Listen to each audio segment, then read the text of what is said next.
Hello friends, आप सब लोग कैसे हैं। उम्मीद करती हूँ आप सब लोग अच्छे होंगे। So be at home and be safe.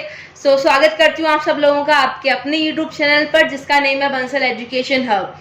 Friends, अगर अभी तक आपने मेरे चैनल को सब्सक्राइब नहीं करा है तो जल्दी से ना सब्सक्राइब कर दीजिए और साथ ही साथ बेल आइकन को भी प्रेस कर दीजिएगा, ताकि मेरे आगे आने वाली वीडियोस की नोटिफिकेशंस आपको मिलती रहें। सो फ्रेंड्स, अगर अभी तक आपने मेरे इस वीडियो को लाइक नहीं करा है, शेयर नहीं करा है, तो फटाफट से ना लाइक कर दीजिए और साथ ही साथ शेयर कर दीजिए। फेसबुक पर, व्हाट्सएप पे या जहाँ पर भी आपके फ्रेंड्स हैं, आप अपने फ्रेंडों में शेयर कर दीजिए ताकि उनको भी मेरी इस वीडियो का बेनिफिट मिले।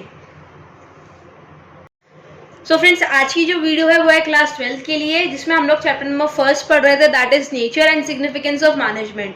मैं ऑलरेडी इसके ऊपर पूरी एक्सप्लेन्ड वीडियो डाल चुकी हूँ, जिसमें मैंने आपको पूरे चैप्टर्स को एक्सप्लेन करा है एंड साथ ही में मैं इसकी शॉर्ट क्वेश्चन की वीडियो भी डाल चुकी हूँ। तो आज की जो वीडियो है वो है केस स्टडी के लिए। तो देखते हैं केस स्टडी हम लोग कैसे सॉल्व करते हैं। सो फ्रेंड्स, हमारा क्वेश्चन नंबर 1 है दैट ABC LTD, यानी कि ABC एक कंपनी का नाम है, अ गारमेंट मैन्युफैक्चरिंग कंपनी, जो कि गारमेंट मैन्युफैक्चरिंग कंपनी है, set the target production of 1000 garments. उसने टारगेट प्रोडक्शन कितने का रखा? 1000 गारमेंट्स का पर मंथ, हर महीने, यानी कि उसको 1000 गारमेंट्स पर मंथ बनाने हैं। ठीक है।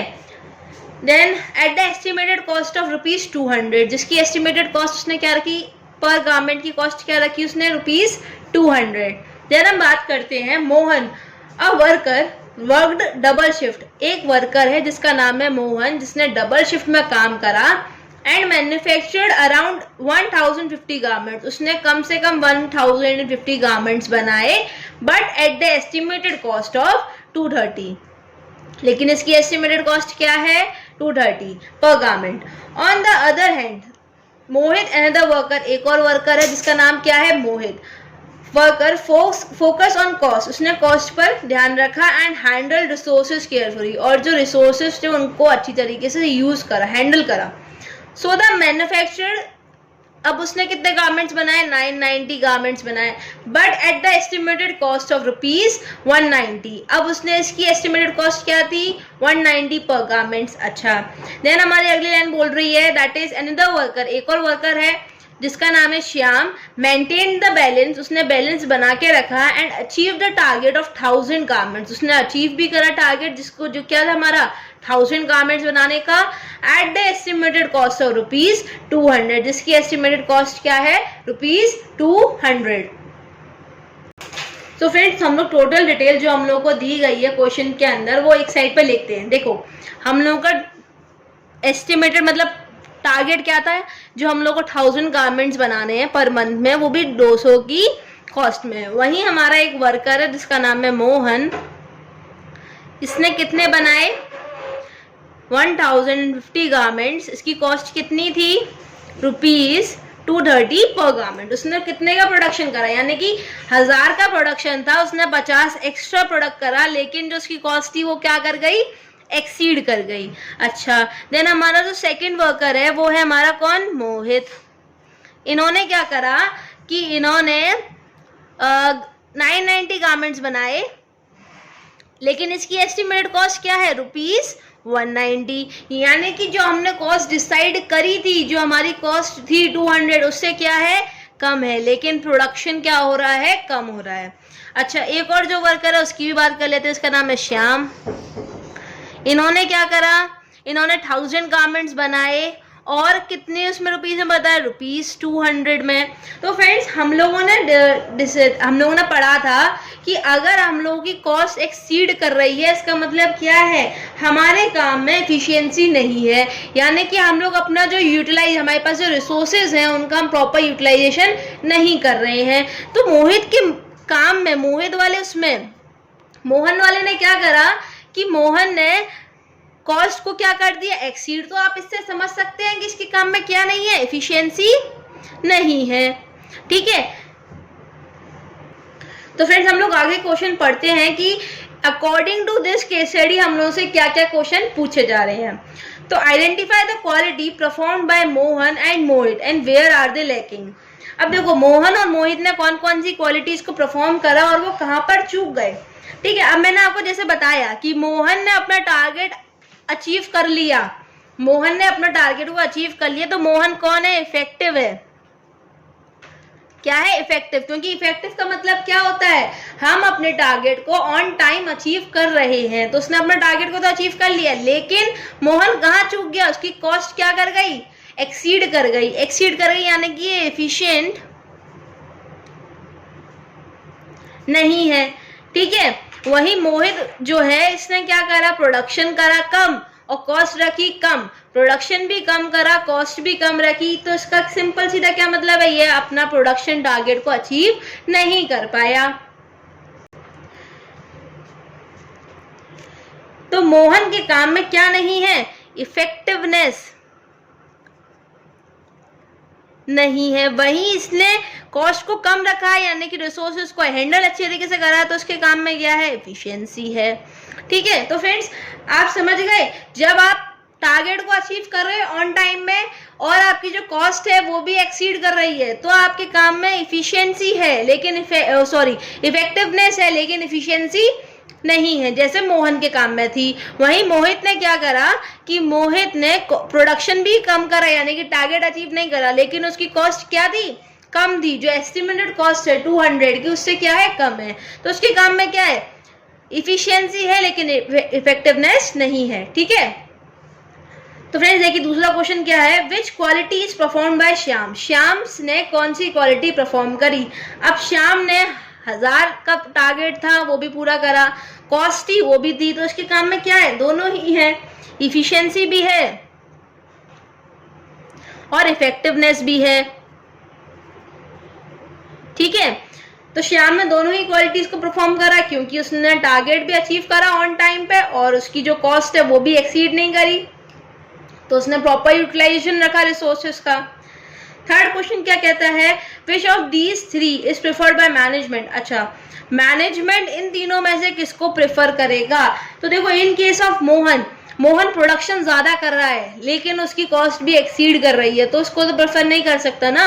इन केस ऑफ मोहित प्रोडक्शन कम कर रहा है लेकिन उसकी जो कॉस्ट है वो कम है, यानी कि यूटिलाइजेशन तो रख रहा है वो रिसोर्सेज का लेकिन वो टारगेट अचीव नहीं कर पा रहा। वहीं श्याम है वो प्रॉपर यूटिलाइजेशन भी रख रहा है रिसोर्सेज का और टारगेट भी अचीव कर रहा है। तो फ्रेंड्स आप खुद मुझे बताइए कि मैनेजमेंट इन तीनों में से किसको प्रेफर करेगी, आप मुझे कमेंट सेक्शन में लिख के जरूर बताइएगा। ये क्वेश्चन आप लोगों के लिए है। सो देखिए फ्रेंड्स, हम लोग दूसरी केस स्टडी पढ़ते हैं हमारी, that is A B and C. A B और सी आर फ्रेंड्स। ये कौन है, फ्रेंड्स हैं, and are working in the same company, और साथ एक ही कंपनी में काम कर रहे हैं, यानी कि साथ में काम कर रहे हैं। One day they were having conversation, वो एक दिन बातचीत कर रहे थे। When B said, B ने कहा I have purchased 2 new machines, उसने क्या खरीदी हैं, 2 नई मशीन्स खरीदी हैं, and it has become very difficult, और वो बहुत ज़्यादा डिफिकल्ट हो रहा है, to motivate वर्कर्स को मोटिवेट करना at shop floor to use this machine। यानी कि B in short क्या कह रहा है, B ये कह रहा है कि 2 नई मशीन्स मैंने खरीदी है और वर्कर्स को उन पर काम करना, मतलब काम करवाना बहुत मुश्किल हो रहा है, उसके लिए डिफिकल्ट हो रहा है। ठीक है, तो आप बी की लाइन याद रखिएगा, बी ने क्या बोला। देन हम बात करते हैं सी की। सी ने बोला, C said I have to decide the long term plans, उसको क्या करना है, लॉन्ग टर्म प्लान्स को डिसाइड करना है of organisation, and I am responsible for overall welfare of the organisation. वो रिस्पॉन्सिबल है किसके लिए, ओवरऑल वेलफेयर के लिए ऑर्गेनाइजेशन की। तो सी ने भी ये कह दिया। देन बचा कौन, ए ने क्या बोला, I am facing problem in finding the exact number of and types of employees for my department। मुझे प्रॉब्लम फेस हो रही है, मैं प्रॉब्लम फेस कर रहा हूँ, मुझे नहीं समझ में आ रहा कि मेरे डिपार्टमेंट में कितने एम्प्लॉयज चाहिए एग्जैक्टली और किस टाइप के एम्प्लॉयज चाहिए। तो आई होप सो आपको केस स्टडी समझ में आ गई हो। अगर आपको नहीं समझ में आई है तो आप थोड़ा वीडियो को पॉज करके इसको पढ़ सकते हैं। ठीक है, हम लोग आते हैं क्वेश्चंस पर।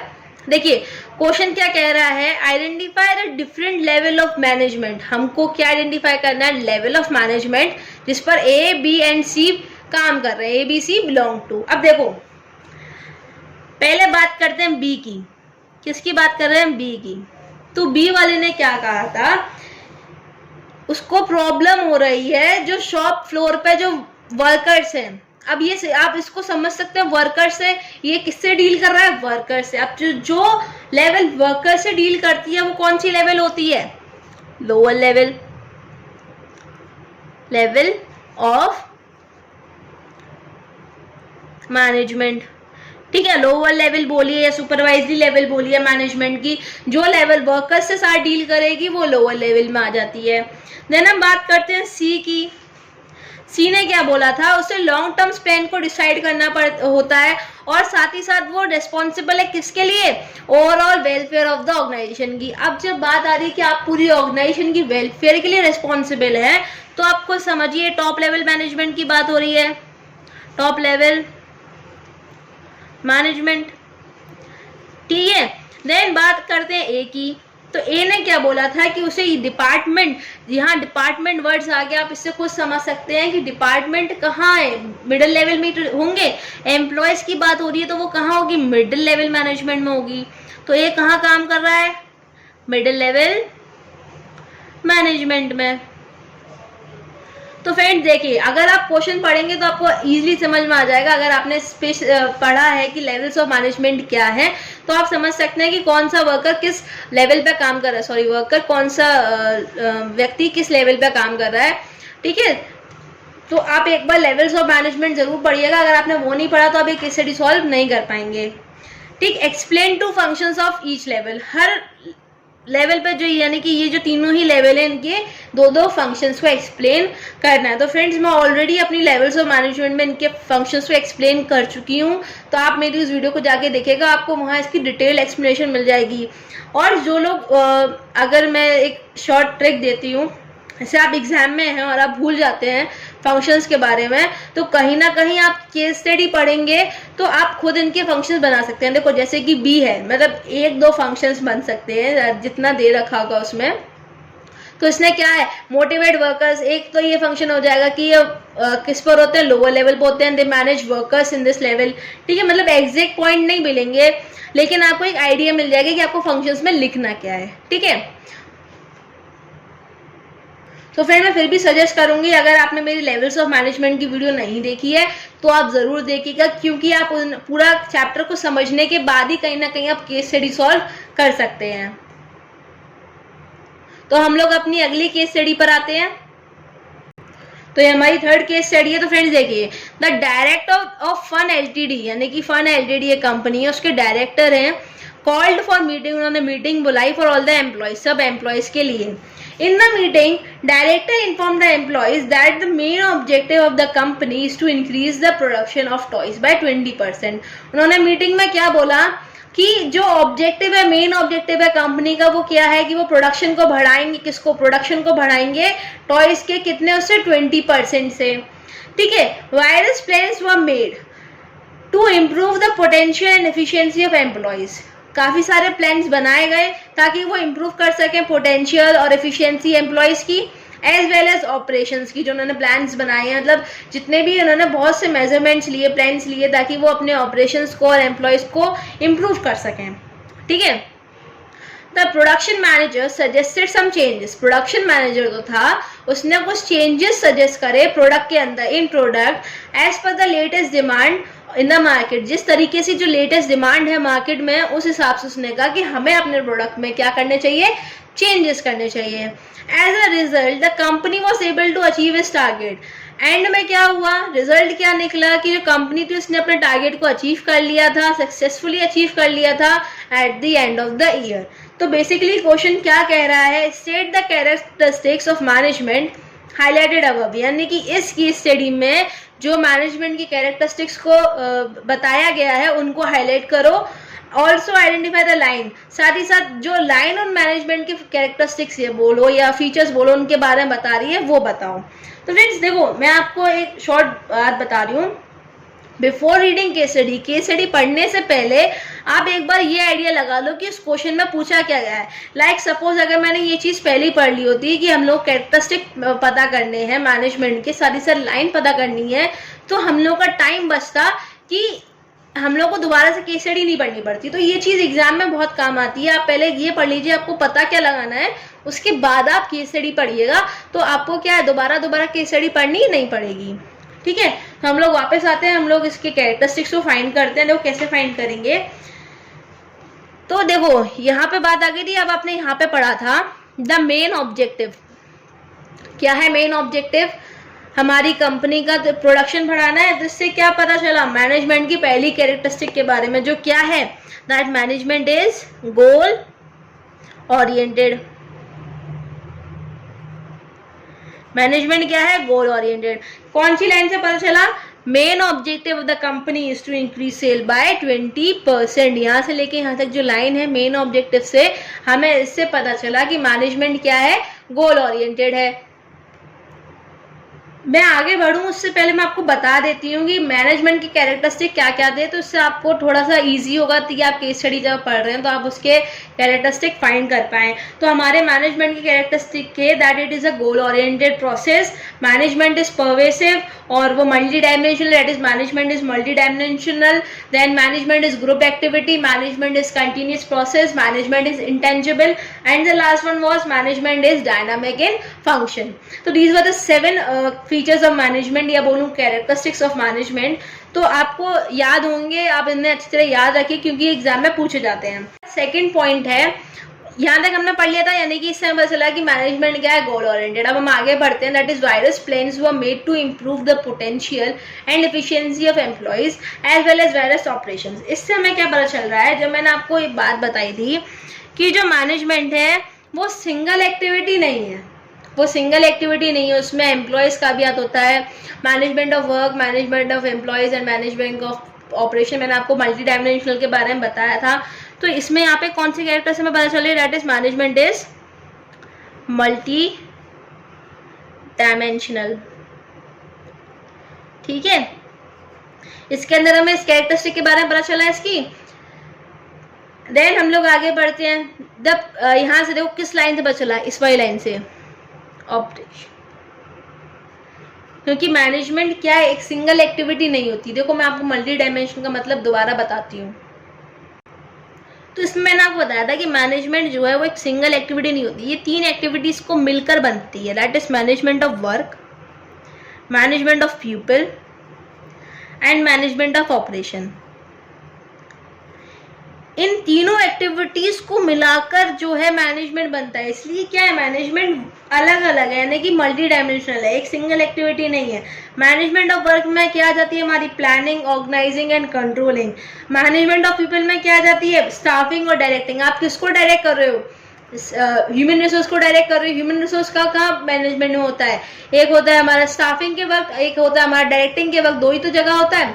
देन ऑपरेशंस, ऑपरेशन में से प्रोडक्शन है, सेल्स है, परचेज, आप इन सब चीज़ों का ध्यान तो रखते हो, यानी कि इन तीनों एक्टिविटीज़ को बना के क्या है? मैनेजमेंट बना। तो ये क्या है? मैनेजमेंट मल्टी डायमेंशनल है। ठीक है, तो हम लोग को किस लाइन से पता चला कि हम लोगों ने एम्प्लॉयज के पोटेंशियल बढ़ाए, एफिशिएंसी बढ़ाई, ऑपरेशंस करे। ठीक है, अब देखो आगे, the production manager suggested some changes. अब जब बताया, जब उसने चेंजेस प्रोडक्ट में बताए as per the latest demand in market, यानी कि ये एक्सटर्नल फैक्टर जो है वो इंटरनल फैक्टर को अफेक्ट कर रहा है। लेटेस्ट डिमांड क्या कह रही है? आपकी जो प्रोडक्ट थे आप उसमें क्या करो? चेंजेस करो। और जब बात इसकी आती है तो मैनेजमेंट क्या है? डायनामिक है। इसमें मैंने आपको बताया था कि मैनेजमेंट डायनामिक क्यों है, क्योंकि बहुत सारे एक्सटर्नल फैक्टर्स की वजह से मैनेजमेंट को, यानी कि एक कंपनी को अपने अंदर की जो एक्टिविटीज है उसमें क्या लेके आने पड़ते हैं? चेंजेस लेके आने पड़ते हैं। जैसे कि इसने करा कि मैंने जो डिमांड मार्केट में आई उसकी वजह से अपने प्रोडक्ट में चेंजेस ला रहा है कि नहीं ला, तो हमें ये लाइन इससे पता चलेगी कि उसने जब कुछ चेंजेस करवाए प्रोडक्ट में, हमें इससे क्या पता चला कि मैनेजमेंट क्या है? डायनामिक है। क्या है? डायनामिक। तो आई होप सो फ्रेंड्स आपको एक केस स्टडी समझ में आई हो। एंड आज के लिए इतना ही।